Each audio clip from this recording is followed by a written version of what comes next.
These monkeys' taste for boozy fruit could explain why humans love alcohol, too.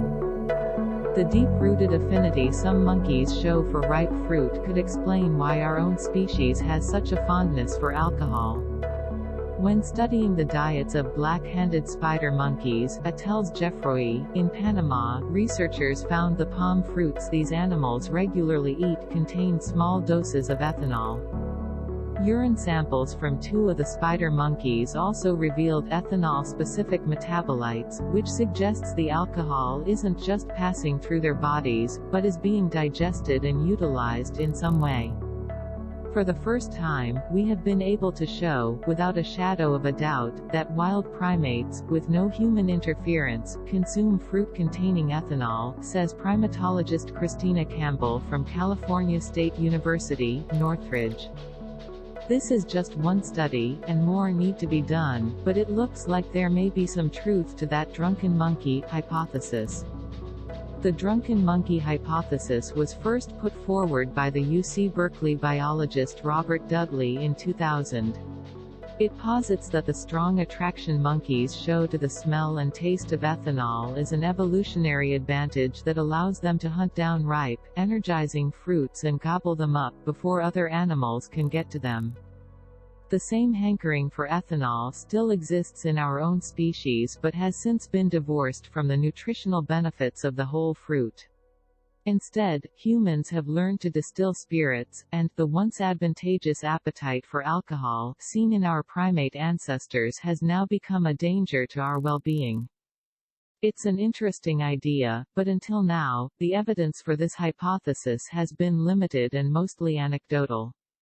Wild chimpanzees, pan troglodytes, for example, have been caught eating fermented sap from palm trees, and this sap has later been found to contain ethanol concentrations of nearly 7%.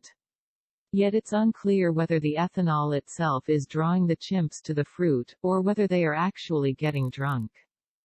The research done in Panama is the first to directly measure the ingestion of alcohol-heavy fruits eaten by primates. Captive spider monkeys have previously shown sensitivity to the odors of ripe fruits that contain ethanol, but this is the first study to show preferential consumption of those fruits in the wild. Not only do naturally foraging spider monkeys appear to eat a lot of fruit containing ethanol, they also seem to be metabolizing the fermented sugars. The monkeys were likely eating the fruit with ethanol for the calories, says Campbell. They would get more calories from fermented fruit than they would from unfermented fruit. The higher calories mean more energy. A similar propensity might also exist in humans. In fact, the fruits eaten by spider monkeys are the same ones used by indigenous human populations in Central and South America to make chicha, which is a fermented alcoholic beverage. The popularity of this drink could be a byproduct of our craving for ripe fruit. When yeast feeds on sugar, it produces alcohol, probably as a way to fight off other competitors. The volatile compound then wafts through the air, drawing animals like ourselves to the juicy snack. The more fermented fruit we eat, the more energy we receive, and, possibly, the drunker we get. In the case of spider monkeys, however, Dudley suspects there is little inebriation. The partially consumed fruits researchers tested only contained 1% or 2% of ethanol. They're probably not getting drunk, because their guts are filling before they reach inebriating levels, explains Dudley. But it is providing some physiological benefit.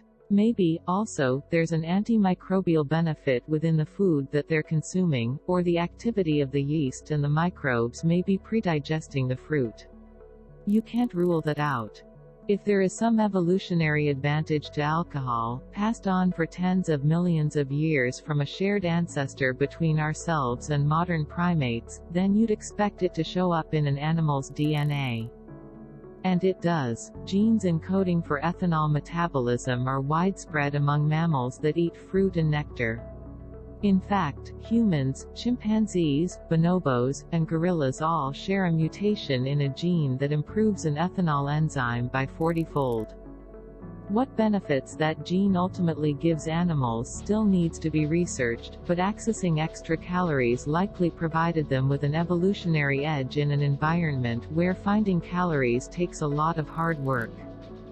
Given that positive selection on those genes encoding for ethanol catabolism has been substantial among fruit and nectar-consuming mammalian species more generally, the natural consumption of fermented carbohydrates is likely to be more widespread than is currently realized, the authors conclude.